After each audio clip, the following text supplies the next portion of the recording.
the mystery of the 7th Shemitah. Which links up with Israel. I mean, it's the Shemitah, mystery of the Shemitah linking with Israel in end-time prophecy. Let's start. Yeah, well, first of all, what people don't realize, one of the missing things in prophecy is that, or people's view of it, is that the Shemitah is crucial. What's the last period of prophecy? It's the tribulation period. How many years?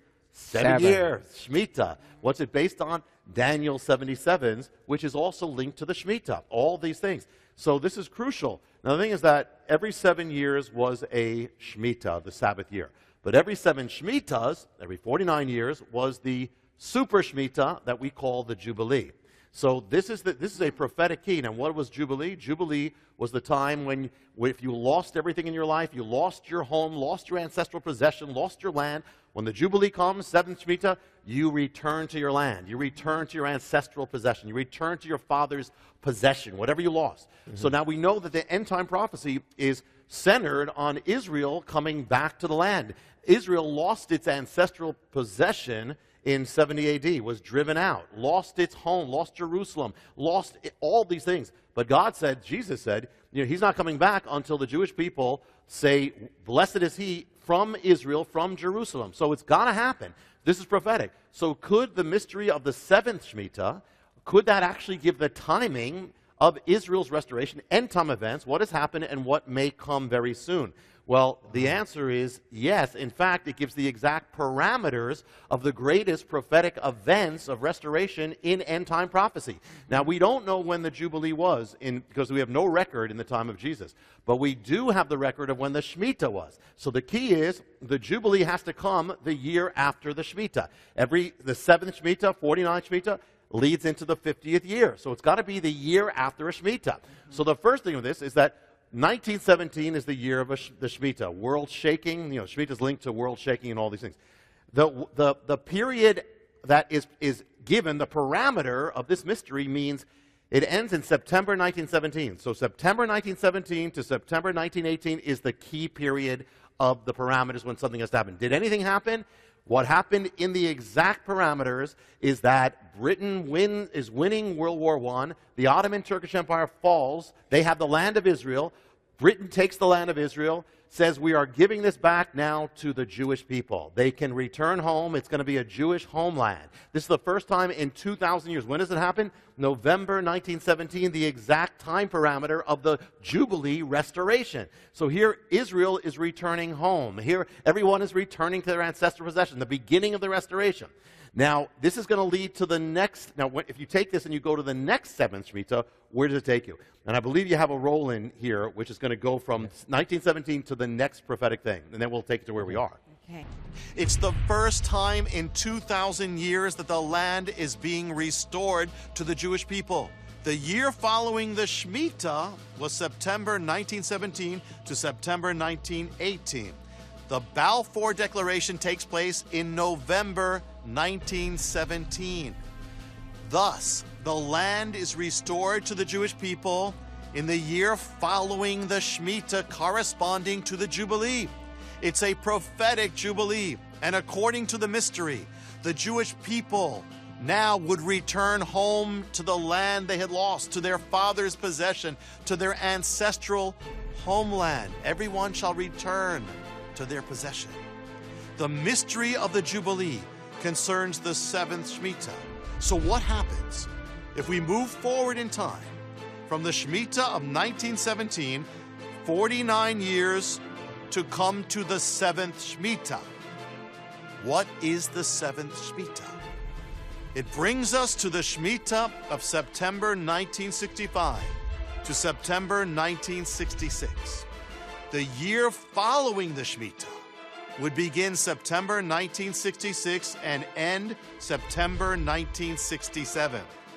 Did anything significant take place within that year and within those dates? Any event of restoration?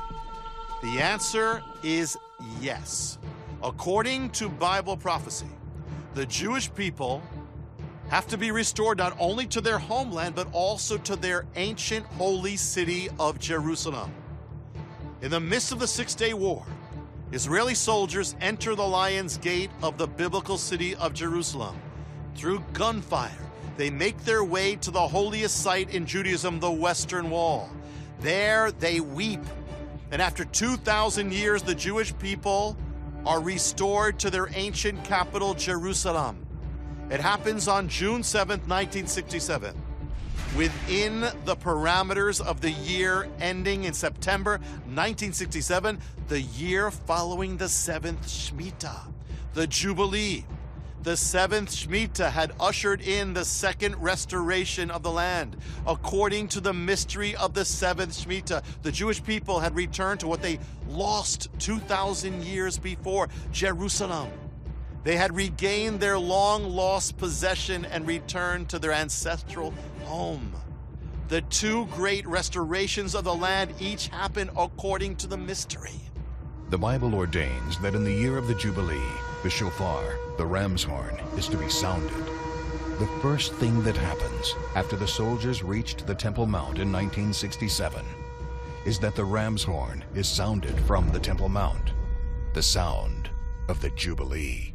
The man who sounds it is Rabbi Shlomo Goren. Rabbi Goren was born in the year 1917, the time of the other restoration. When he sounds the shofar, he is 50 years old, the number of the Jubilee. The mystery of the Shemitah lies behind the two great end-time restorations of Israel's lands. Now, the pattern and cycle does not have to continue, but if it did, what would be the 7th Shemitah from the last restoration? The 7th Shemitah begins September 2014, goes to September 2015. The year following the 7th Shemitah is that of September 2015 to September 2016.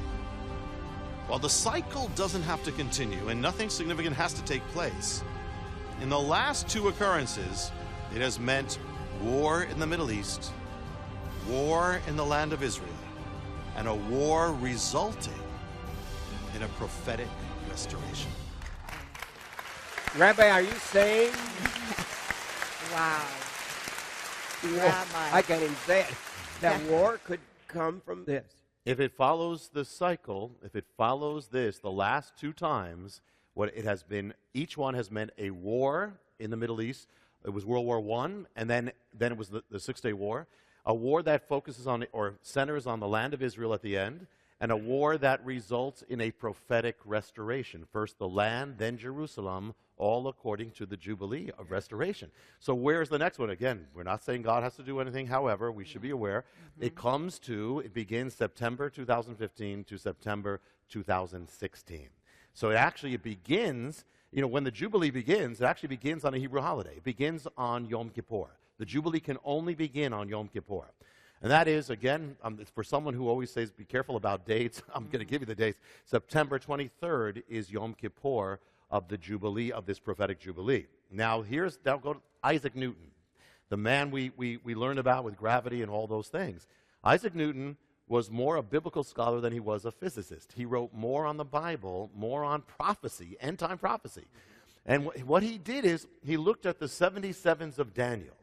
And he had an interesting interpretation that there would be 7 sevens of years, or 49 years, from the time of the restoration of Jerusalem till this great end-time event. So, Jerusalem was restored in 1967. Now, people have taken this, and we're going to be dogmatic, just interesting. People have taken this, and prophetically, one of the measures in prophecy is that some of those prophetic things that are given are based on a 360-day year. Some of the things in Revelation are based on that, a 360, it's called a prophetic year. Well, they took June 7th, 1967, as the restoration of Jerusalem, took Isaac Newton's calculations, and made it by 7 sevens, or 49 years of the prophetic 360-day years. Where does it take you? It takes you to September 2015, and it takes you to September 23rd, Yom Kippur, the beginning of the Jubilee. Wow.